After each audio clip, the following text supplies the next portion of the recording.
And, on paper, it felt like I was doing impactful work, right? Flashy clients, global projects, all the things. But somehow I was starting to pause because it didn't feel like the impact equaled the cost. Fearlessness and just, adventure was always just part of who I am. Yeah. So I was ready to jump. What I learned is that burnout is not a weakness. It's the system signaling something to you.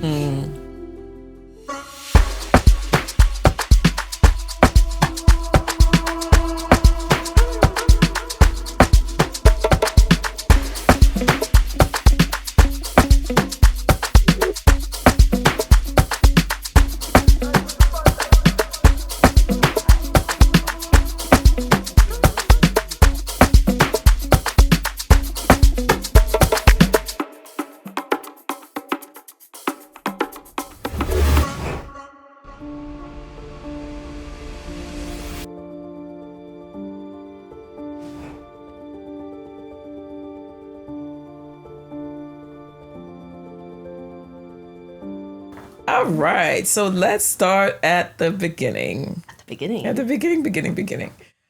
So tell me, who were you? What were you like as a child? Oh my! I know. That's a good question for my mom.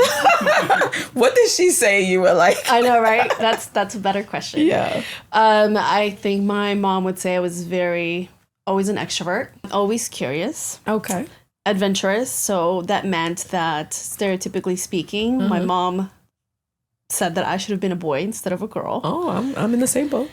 Always out and about, getting my dresses dirty, hanging out with my guy cousins instead of my girl cousins. So yeah, I think she would have said that very, very rambunctious. That's wild. Yes. I was a tomboy.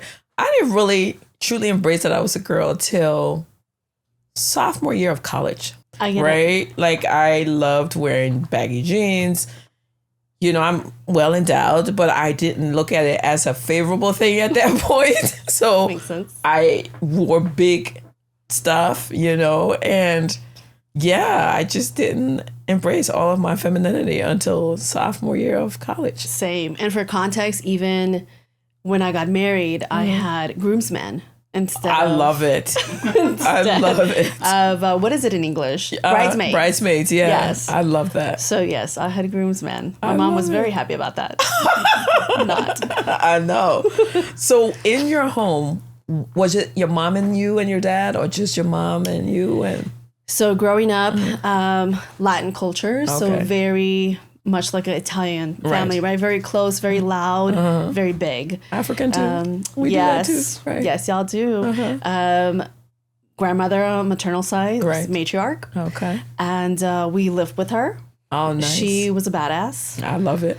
She was the first or second female in the equivalent of DEA down in Bolivia. Really? Yes.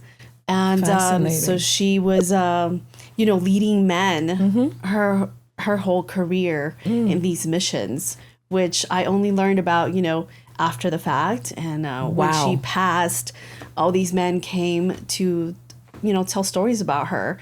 And it was like, wow, now I'm seeing the men that were in these stories from all those years. So yeah, she was pretty cool. I I think a lot of maybe being fearless probably comes from her. I was about to say, that's the connection I'm making. And it's interesting because my grandmother raised me as well. And so I didn't know my mom was my mom until I was 12. Oh, wow. Okay. I thought my grandma was my mom. And she remained until she passed away. And at 80 something, I called her mommy. Right. And she as well had a pretty significant career for that back then. She ran a hospital. Wow, cool. Yeah, which is like way back then was like, yeah. So I remember coming after school to this big desk she had and, plopping it behind there in Liberia and just being, but that was my reality. That really wasn't the reality for most young girls my age.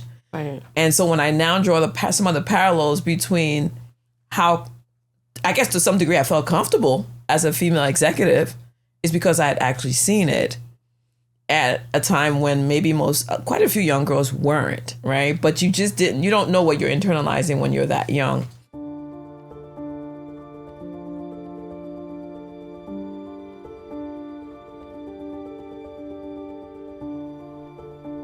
So as you were growing up, where did you grow up? In what? Bolivia first? Mm-hmm. So Bolivia first. And then you came to the States. How old were you when you came to the States? There was a little snippet in Argentina, but yes, then the United States. I came to the U.S. when I was about 12 and a half. That's wild. I was too the first time I came. Yes. Look at all these similarities. So I ended up doing high school and college in Texas. Really? Yeah. Wow. And how'd you like Texas? Was it a big change for you? For me, gigantic, it was. gigantic. Yeah. So my mom and my brother came first, and then my dad and I followed. Okay. My mom was the one that had the job and the career thing going. That's why we moved up. Okay. So then we follow. But yeah, gigantic change. I mean, we went from a very cohesive unit, right, with a gigantic support system to none. Right? No family up here. A different language. Now, we were blessed. We had a really good education. So we had what I call basic English. Because, it's proper. But here there's slang and idioms and a lot of stuff. For speaking proper English. Exactly. So it was different language. Yeah. And even though Texas is now probably more diverse than it was back then, very alien experience. Wow. Yeah. We have such similarities. I came when I was 12 too. Okay. I cried for 3 months until they took me home. Yeah. Back to Africa. I was like, I can't do this, right? I got bribed. Yeah. And ironically, my mom tried to bribe me with a Barbie, which I was not very girly girl. Right. So I was like, this isn't connecting. Mom, it's not working. Take me home. We are so similar because I was not a doll girl either, right? Yeah. I was into comic books.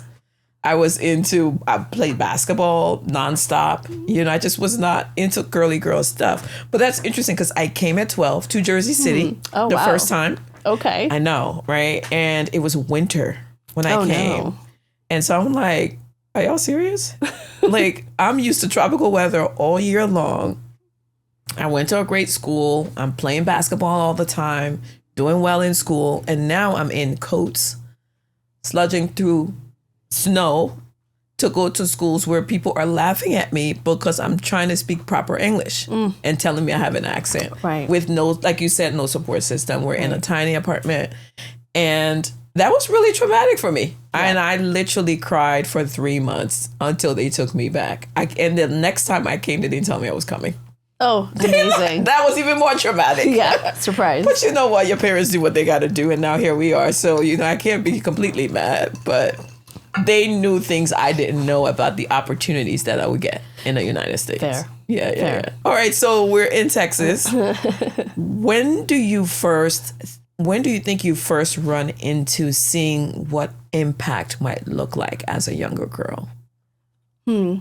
Or through your mom or a family member or a friend or something? Yeah, I would say it was probably before I even came to the U.S. Okay.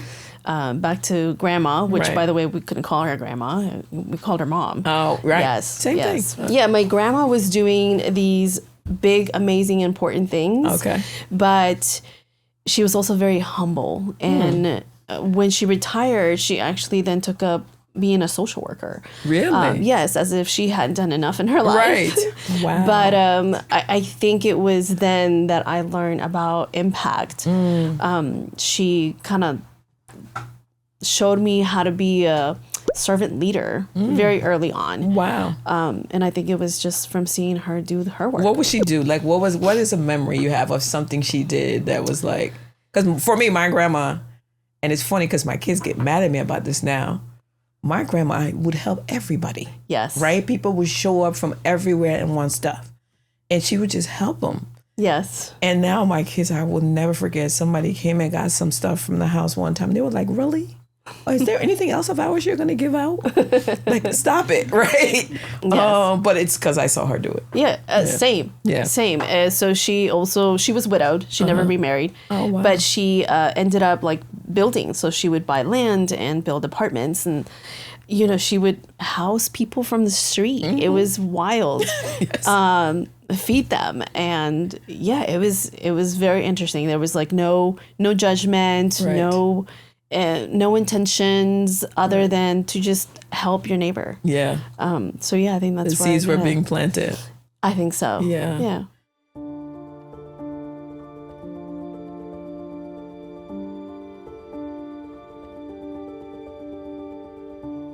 So you come in, what did you decide after you go to school? how do you choose what you're going to do next from a college perspective? What, piques your interest that says, oh, I want to go do this? So first generation immigrant. Yeah. I had 4 choices, I think. Okay. Engineer, doctor, lawyer. What am I missing? I'm missing another one. But it says usually engineer, lawyer, doctor. There's one other one. There is another one. I don't know if it's not really a business person. No. That's not really acceptable. No. We'll find out what the 4th one is. Yeah, it'll come back to me. But anyway, so those were my options. Right. And I loved to draw and play the piano, and I wanted to be an art student, which was going to be a hard no. Yeah, that wasn't going to happen. So I ended up in a liberal arts school by accident. Oh, wow. So not knowing the system in the U.S., right? I had done the early admission thing and kind of washed my hands from the process. Right. But then I think like a couple months before, it was like graduation, they were like, oh, no, we can't give you the scholarship. It was for born citizens, not residents, or something like that. It was something funky. So I was like, oh my gosh, what am I going to do now? Because now I had like no backup school or anything, right? Like, wow. So that was interesting. So in Texas, and I don't know if this is still the case, but you could do like one application. Yeah. And then it would go to all the state schools. Okay. So I was like, okay, whatever comes back first, that's where I'll go. And then I'll transfer. Because, of course, I wanted to transfer out of state. Yeah, right? I don't want to be living close to my mom. Nah, not in college. We got stuff to do. So that's what I did. Okay. And I ended up in a liberal arts school. Nice. Still not really being able to do the art track. Right. So I did econ and finance. I was going to go into law. Okay. But because I was at a liberal arts school, I was able to kind of stroke that part of myself. Nice. With, acting and, my electives were all like very art oriented. So that's kind of how I played both. That is wild. Wow. Because it's so interesting that you say that. Like for me, our lives are very parallel. It's unreal when you talk to people what you really find out. But because when I applied, I ended up having to go back home to get my green card because I didn't have the right status at that time to get the scholarships. Like I wasn't a citizen as well. So I had to go back to get my green card, and I ended up getting stuck in the Civil War. Oh. Finally got the papers like 2 years later, but when I got back, I had lost the scholarships. So I ended up going to Rutgers. Okay. Our amazing public Ivy League state school. Yeah. Right? Because I literally sat in the guy's office and cried and was like, I want to go to school. Please just help me. Yeah. And they ended up putting a package together, some loans, some, funding. And that's how I went to college. Okay. So again, very similar. But I'm glad that you kind of dabbled a little bit in that. Did that influence your choice at all? Because when you were studying, getting a finance econ degree meant going to one of the big 5 or Wall Street, pretty much. Exactly. And going to, taking the LSAT and, Yeah. So what did you do? I didn't. I love it. So I did my undergrad. Right. And in that time, I always kind of surrounded myself with older friends. Right. And they were already either in law school or working as a lawyer, and I learned what it would be, and it was a lot of paper pushing. Yeah. And I was like, that's not what I want. So then it was like, okay, what do I do? Yeah. Ironically, I got scooped up right out of undergrad. American Airlines was the first company I worked with. And because of the finance degree, I kind of did numbers. And I did numbers for a while until they got boring. It's very repetitive. I love it. And I started contributing to an initiative for, I think at the time, Hilton. And I was kind of, involved still with numbers. And then who ended up being my boss gives me a call. I was in Dallas. Okay. They're headquartered in D.C. And he calls me up and he's like, hey, I really like what you're doing with this initiative. Do you want to do it full time and move to D.C.? And I said, okay. Yeah, let's do this. Let's do it. Right. Again, that, fearlessness and just, adventure was always just part of who I am. Yeah. So I was ready to jump. I mean, obviously any adventure comes with adversity and its own challenges, but I was excited to do it. So that was sort of like the beginning of what then later turned into a consulting career.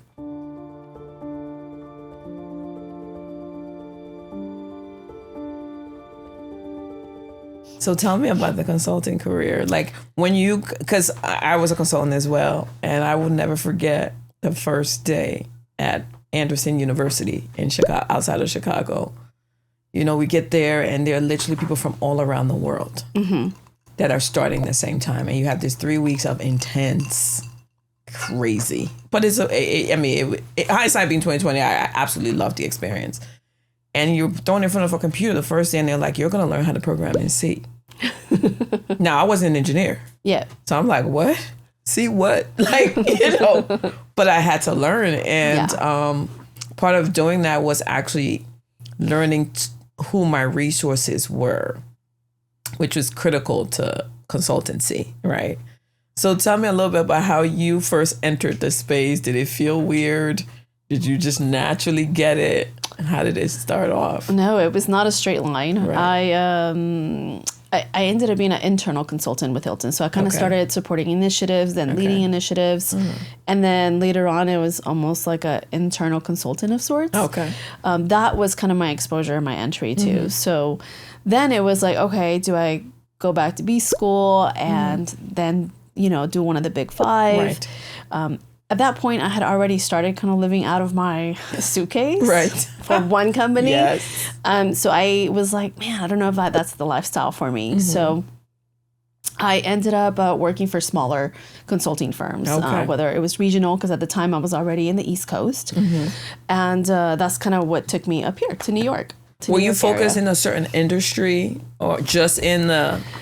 I started out in the travel industry. Okay, and then you stayed? Yeah, a lot of times in consulting, you either go deep into like one area. Yeah. And me, with my mind that likes to explore different things, it's like I need room to go somewhere else, which was another reason why I didn't want to go with the big five. Okay. I didn't want to just go one track. I wanted to kind of go broad.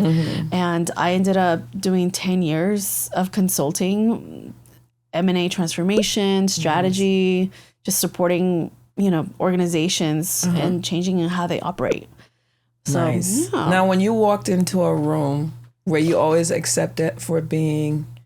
Oh, of course not. The powerhouse that you knew and everybody else knew you were, except for the people in the room? No. I mean, I remember instances where I would walk into a C-suite meeting and they were asking for me to get them some tea or coffee. I know. I'm like, wow, what year am I in? Yes. Yeah, it's a thing. Yes. It's a thing. So that was wild. Or just age. Like I was tended to be always younger for where I was at and the roles I had. Right. So that also made challenging, right? There's a bigger lift in making sure that they not just listen to you, but that there was validation in what you were advising. Yeah. Right? Yeah, absolutely. So it was, it's crazy.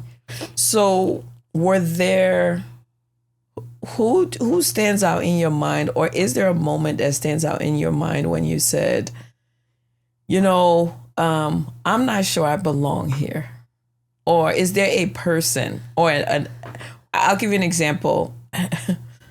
I remember this was at NICE, and I was about to have my second son. And I had this ambitious plan to measure our trading systems we were measuring at that point in 5-minute increments, which was useless because we had no clue what was really happening in the systems, and things would break and we really didn't know why they were breaking. And so I'm like, well, why don't we measure lower? Well, that would have meant at the time that a lot of people who had built fiefdoms around measuring in 5 minutes would be rendered obsolete. And so as I started to talk about bringing in technology to a high-tech organization to allow us to drill deeper. That's wild. Yeah. I got pushback from technologists who were really smart people. I may not be the sharpest tool but I will get to a point that I think makes sense, right? And so I started the process slowly doing that. And it turns out I got pregnant in that process with my second son. And I kind of set everything up for my 4 or 5 month maternity leave. I'm like, okay, this is everything y'all need to do to make sure the project keeps going so that we can, when I come back, we can keep moving this forward. Yeah. And I remember the guy looking at me and saying, you think you're coming back after having a second kid? You're going to go home and be a stay-at-home mom. Why are we even talking about this? Wow. This was like my baby. Like, I was pregnant, but this was my professional baby. Right. Right? And he just literally dismissed it. I will never forget that in the hallway.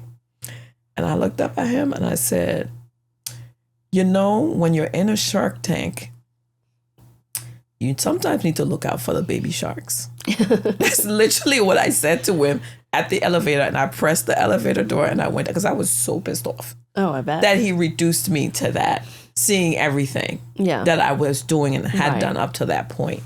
Did you have that experience? And I mean, obviously not that one, but anything. With baby sharks? Yeah. No, you know, I think I got more of like micro aggressions that I had to deal with. But one that I don't think ever forget. Keep in mind that this was a boss that I was, you know, he kind of pushed me and I grew a lot from my interaction with him. But there was this one time where he was like, you know, you're too aggressive. You should consider working in construction or something like that. What? It's like, what? Oh my God. So, you know, I think that's like the moment that I'm like, okay, what am I doing? What is this? But that didn't deter me. You know, I kept on consulting. Right. It's always like a male dominated, always has been a male dominated world. I mean, it's changing a bit now, but, and you just kind of have to deal with that culture and make sure that you're also kind of taking care of yourself at the same time. I agree. It's wild that you say that, because this same guy that I'm telling you about, when I came back from my maternity leave and restarted the project. Oh, no. Because they didn't do much.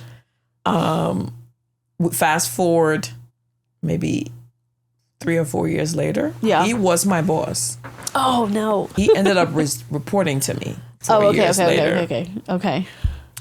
And we ended up implementing these systems, not just in the US, but globally, right? Because I knew this was the thing to do.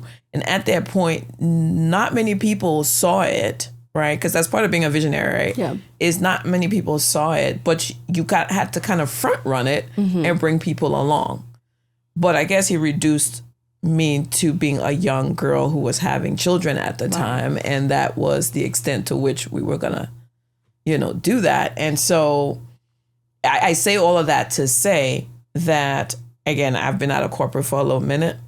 I'm not sure how much has changed. I imagine some of it is still the same.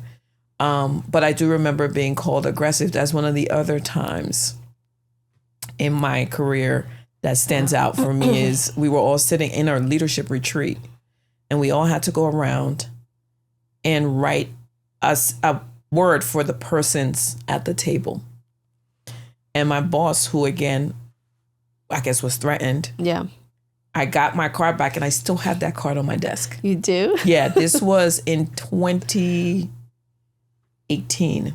Okay. Everybody had all these other things to describe me, and his word was aggressive. Jesus. Yeah. And I'm like, bro, really? I mean, and again, I don't mind the fact that you're calling me aggressive, but when he described it the way he did, was negative in connotation. Yeah. And I kept that card. I still have it on my desk today because he sent me wine not that long ago. Right? Like, I'm like, I guess we've come to terms. Yeah. I say all this to say it all comes around. Yeah. Eventually.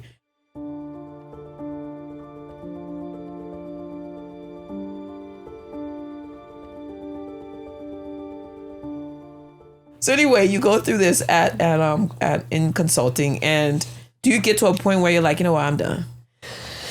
Yeah, so burnout. Yeah. It crept in. So like most of us, it wasn't like it showed up, right, you know, all at once. Right. It was gradual. And, you know, on paper, it felt like I was doing impactful work, right? Flashy clients, global projects, you know, all the things. But somehow I was starting to pause because it didn't feel like the impact like equaled the cost. even if I was like changing an organization's processes, right? It wasn't always changing the outcome for people. And that's when I started to pause. And then also, my body was like giving me a signal. The weekends weren't like recovery anymore. I wasn't able to reset. Wow. So that's when I was like, okay, the system's telling me something. My body's trying to tell me something. And I decided to take a different challenge. So now I'm an executive director for a economic development organization, working very closely with my community. Right. And I don't know, let's see, roughly 6 months in, I can tell you the work is slower. All right. Listen, it's no public sector. Slow ain't bad sometimes. But it's heavier. Right. And much more personal than anything I did within consulting. Wow. Let's double click on that. Heavy in the way that, when you're in consulting, you can leave an engagement. Right. Or deploy a product and, go with God. Right. In mission-driven organizations, especially ones where you're working directly with your own community, you can't do that, right? You have to live with the outcomes. And when there's that proximity, every decision you make is much more impactful. Agreed. And heavy. Yeah, it's heavy. Yeah.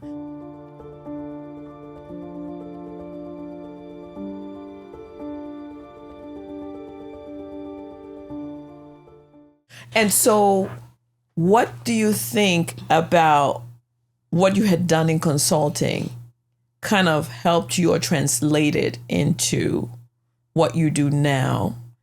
And I imagine the return is slower, but how does it inform some of what you see or a different perspective than folks who have been in it for a long time? Consulting definitely gives you that toolkit, right? To diagnose and solve those systems or complex problems. Yeah. And that kind of helped me have the lens to pinpoint the structural areas that needed focus first and foremost. And what's interesting is that there's this unique balance now that you're in the public sector side where you are having to do this behind the scenes work that no one sees.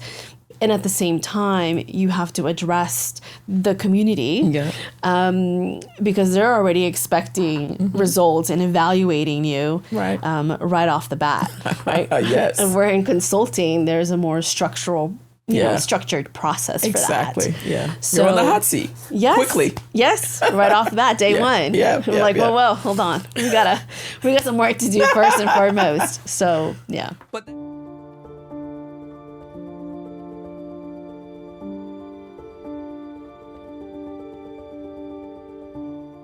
But that kind of seems to align with your personality, right? Is that you go to the challenge, right? Yes, you go to things that are difficult. And it's going to be, at first, it's like, okay, I'm kind of feeling my way through, but you're going to find your way through. Yes. So you get to your new role. And what was one thing that surprised you in a way that you wouldn't have expected? And that could be a good thing, right? Yeah. Like for me, when I think about the work I'm doing now, right, I love the fact that I'm interacting more with people. Like in my previous corporate role, you got your team of people who are feeding you all this information. You barely interact with people. I had to go out of my way to like fly to Florida and drive across the town to kind of meet people who worked for us. That's fair. You know what I mean? Yeah. I think what for me now is the proximity to the people that are being impacted by the decisions I'm making. Yeah. And having that feedback is also helpful. Right. So I think that surprised me that the feedback loop would be so short. Right. And so visible. Right. But at the same time, the wins feel more satisfying than it did before. Right. So before it was like big and flashy. Right. But very short-lived, where these are meaningful and feels good. I love that. Your soul is being fed a little bit more. I think so, yes. I love that. So now that you feel more proximity, you feel closer. It's not as much distance between you and the results, right? What feels different about recommending as a consultant versus, getting it done, right? Living in it, with it, doing it. There's the immediate feedback loop, but what else feels different? Would you have imagined that you would be here at this point in your life? Oh gosh, no. Right. No, not at all. I think it was that pause, that burnout creeping in that really made me take a pause and be like, okay, let me examine what is it that I'm doing? Is this really impactful? Who is it impacting? How much? And when I put that on a scale, that's when I kind of said, okay, I think I need to take a break and figure out what I want to do next. And this just kind of happened. I was going to be a lady of leisure for a little bit and like figure out what's next. Or if it was consulting, but perhaps just a different firm. And a couple of my neighbors kind of nudged me and said, hey, there's this organization, they need leadership. Would you be willing to help them out? Wow. And that's how I ended up doing what I'm doing now. I love it. Yeah. I love it. Now, if you had to fast forward yourself into a year from now, what parts of you have evolved? Do you see evolving as a result of this experience you're in right now? I think personal sustainability. Say more. So I think before consulting is intense and it taught me how to solve problems fast. And it also taught me to ignore the cost. Whereas now I am focused in not only for my work model to be sustainable for me, but also have it be sustainable for the organization, right? So I want to build the organization in a way that it's sustainable and can stand up on its own 2 feet versus being the organization that it has been for the last few years. Now, if you were telling a young woman who's maybe 3 years behind you and hits this wall, right? Or maybe 2 years ago hits this wall where, she's grinding 60, 70, 80-hour weeks, right? Don't remind me. I'm sorry. Listen, Dom and I, it was so crazy. I knew he was going to be the one for me because I was working at Accenture at an oil refinery in Linden. It don't get crazier than this, okay? Tosco. I was just like, how am I here, right? Yes, the random places are the best. Yes. And it was 60 to 70-hour weeks. Oh, yeah. I would see him on the weekends only. And God bless him, he will come in with groceries. Oh. Like he would do my food shopping and bring it to me for the week. We would hang out in the conference room because I was sleeping under my desk coding, right? Compiling code. I lived in Jersey and I was staying at a hotel in Linden. Oh my God. Right? I lived in Jersey City. Yeah. That's crazy. Because I needed to be that close and there was that little time that I had to myself. Oh my gosh. So he would come on the weekends and, we would hang out for a quick second. Our romantic time was in the conference room at the Tosco in Linden by the refineries with all of the stuff coming out of it. And, that was it. So I understand what you're saying. And so I'm saying, what would you now tell a young woman, right, who is at that point? What are the signs to look for that say maybe it's time to take a pause? And what does taking a pause look like? Do you just get up and do it?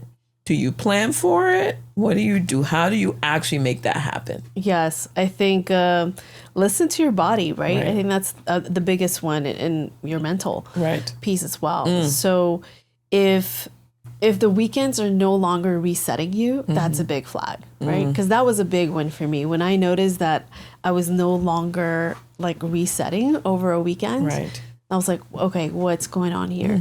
And also, if you're no longer attached and you're questioning your work, that's another flag, or it was for me. So I would say, listen to yourself, listen to your body, and then listen to your work. Right? It looked really good on paper. It was very flashy, big projects. Clients were fancy. But I felt detached. So those were the two things that I would say look out for. And then how do you do it? How do you do it? Yeah. I mean, in a perfect world, you plan everything, right? It works out so lovely. But no, for me, you know, I didn't listen to my body, right? I kind of wore that those 60 plus hours as a badge of honor for a long time. Right. Longer than I should have. Yeah. And so, you know, you can't plan for it. I think we know when we know. But if I could tell someone, be like, listen to those things. Right. How are you feeling about your work, right? And, you know, maybe go explore some other options while you're still, you know, working. I mean, it's hard. If you're in consulting, that's tough to do. Right. Because you're already putting in so many hours. But maybe it's, you know, just a quick call or a text to someone that's doing something different than you are. Right. How do you integrate your passions now into what you do? How do you bring that together, right? Because I'm a little ahead of you, I think. And I'm now figuring out how to integrate my passions into my work. Yeah. How does Dayana now plan for that? Yeah. You know, I'm trying to build systems for myself. Right. And recovery is not just now, I hope I can just sleep this weekend, right? For me, it's now like, okay, how can I have this creative outlet?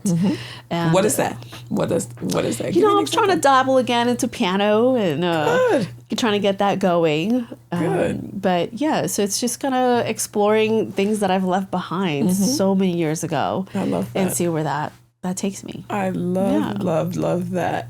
And for work, right? Now that you have this role, which I think has the ability, right, to really impact a lot of people, right? Because economic development is significant, right? It's, and as you said, people don't see it, but it's really impactful because it not only impacts the folks, you know, who are being supported, but their communities beyond them, right? And it multiplies so quickly across people. What do you do as a person who says, you know, I want to build sustainability. I want to build an organization that can kind of stand on its own when I leave because I'm not going to be here forever. Right. What are 2 or 3 steps that a person trying to do that, again, 6 months behind you, what's the advice to them? Like, what are the first 2 or 3 things they do? I think looking at culture is a big one. And trying to assess, you know, where are we? Where do we come from? What's the mission ahead? Right. Where were some of those fragile points? You know, I think you can take the consultant out, but you can't take the consultant brain out. You can't. So, you know, I just kind of go into diagnose mode. And taking a step to see, you know, what worked and what didn't work is the same approach I would advise someone, which is the approach I took. Right. And you know, having to make some of those not very sexy decisions, right? Like structurally, you know, what do we build? What do we outsource? What do we keep? You know, what's the vision? But having those pieces in place will allow the organization, in my opinion, to become sustainable. Right. I think there's one you missed. The first time I met you, I'm in the studio and it's a knock on the door, right? I'm like, who is this woman, right? And my observation is that there may be your networking and relationship building skills. Fair. So tell me a little bit about that. Yes. I mean, even in consulting, right? There's a lot of it is relationships. And that's kind of that dual thing that I have to balance even in this role now, right? Is doing the work, but also getting out there with the business community and rebuilding those relationships, right? A lot of folks didn't even know what this organization did or should be doing. Yeah. So it is getting out there and connecting with people and letting them know, like, hey, we're here to support and advocate on your behalf. I love it.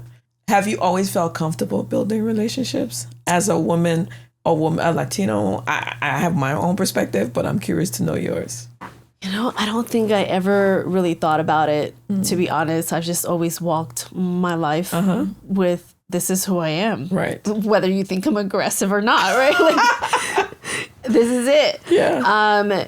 You know, but it also came with its challenges, right? There was, whether it was pushback or microaggressions or any of that. But I don't think I've ever been fearful of or challenge with speaking with people and building relationships. I think that kind of came a little easier, and I don't know why. Maybe where from? I was gonna ask. I don't know. Where from? Is it grandma? Is it? It could be. I'm wondering. So, do you cook a lot now, or do you have the big family gatherings anymore? Do you have more family around? Yeah. So I like to cook, but no big family around. So cook for a lot of friends. What do you like to cook? Oh, People want to know. People want to know. Yeah. You know, I like to try like new random recipes. Me too. And I go through phases. Sometimes I'm like, some old recipe that's not popular anymore. Like what?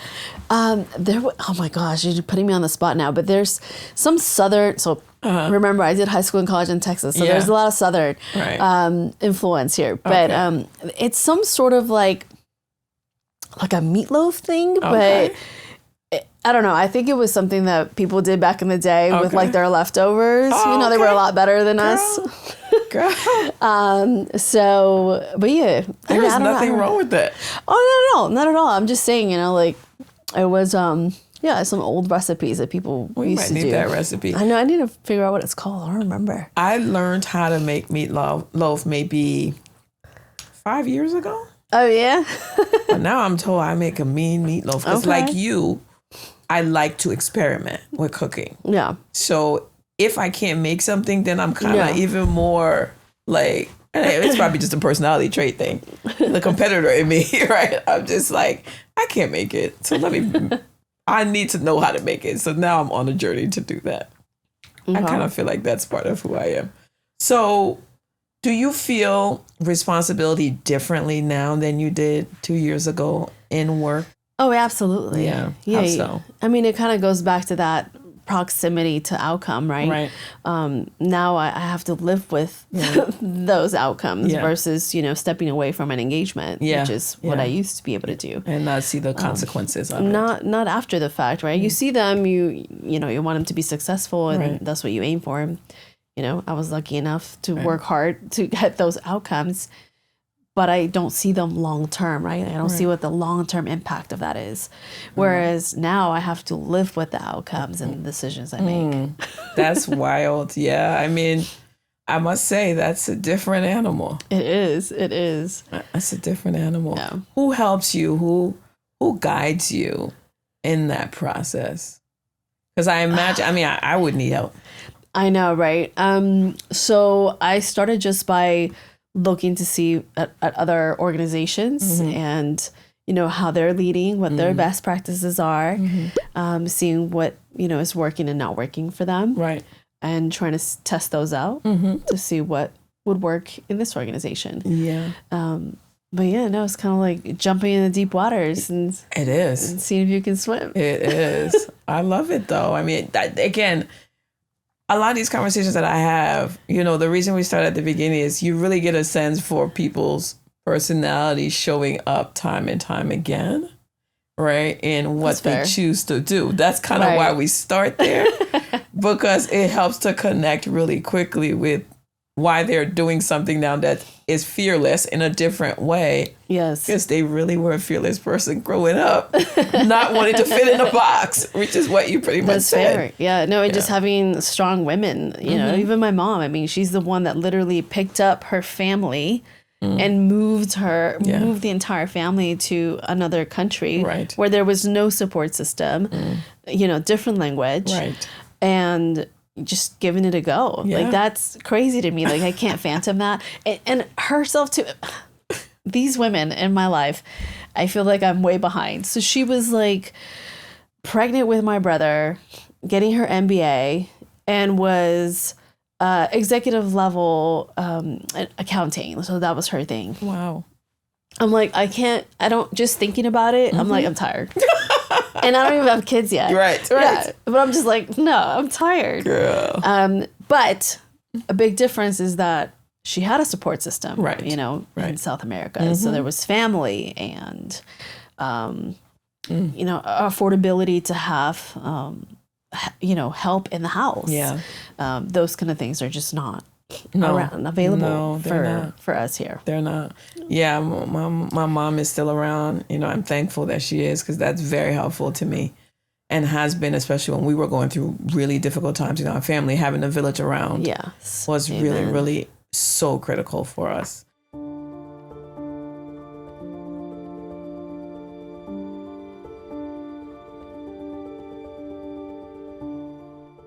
So if you're going forward and you're telling a young woman, because I mean, like women who are kind of behind you 3 or 4 years are going to find this conversation extremely helpful. What would you say to them pre-consulting? Pre-consulting. Yeah. In just life? Yeah. Yeah. Like if you had to write to your younger self and say, girl, these are the things that I would have done. And I mean, from a professional, if you want to, personally, that's fine too. But what would you have done differently? Because I clearly have some thought about that to my younger self. To my younger self. Mm-hmm. It's one of those things that had you made just a slightly different decision, you would be somewhere completely different. Absolutely. Perhaps. Yeah, absolutely. So I don't think I would change anything. I think what I would say is be yourself. Like, I think that's one thing that was constant in my life, both professionally and personal. What you see is what you get. Mm-hmm. And even though I had to deal with your classic adversity and all the things, I was still just myself. And, clearly that came from some strong women in my background, but I think it also was from my male allies. I mean, I was fortunate enough to have my dad with me growing up.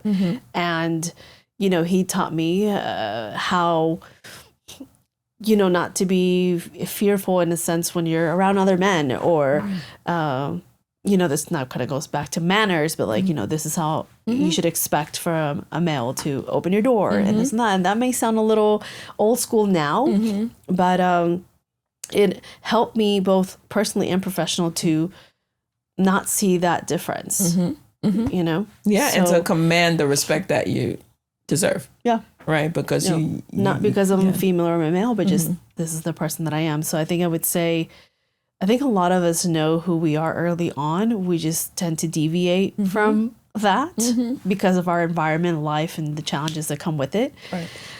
So I think it's just remember who you are and just be yourself. Be true to yourself. I love that. Fast forward 3 years from now. What does Dayana look like? Where is she? Like, where is she? If you had to dream. If you had to dream.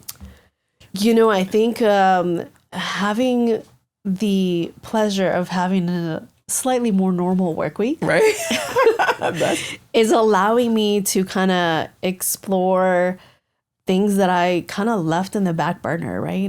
Whether it's an idea to, I've done product work, so maybe launching a product of my own or a business of my own. Right.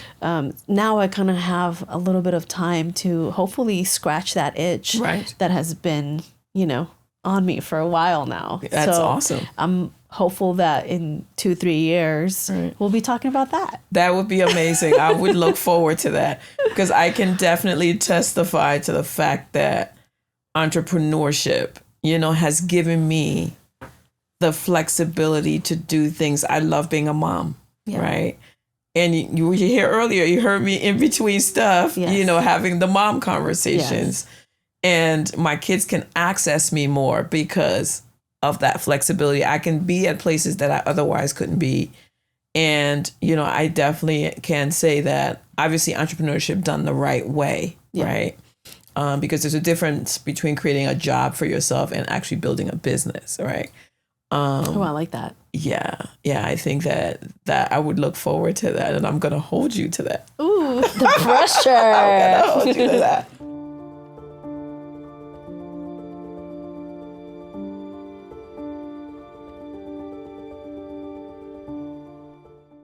So now that you understand all of this, would you pay the cost again to be where you are today? Absolutely. Yes. Why? I think that goes back to kind of, you're here because of your journey.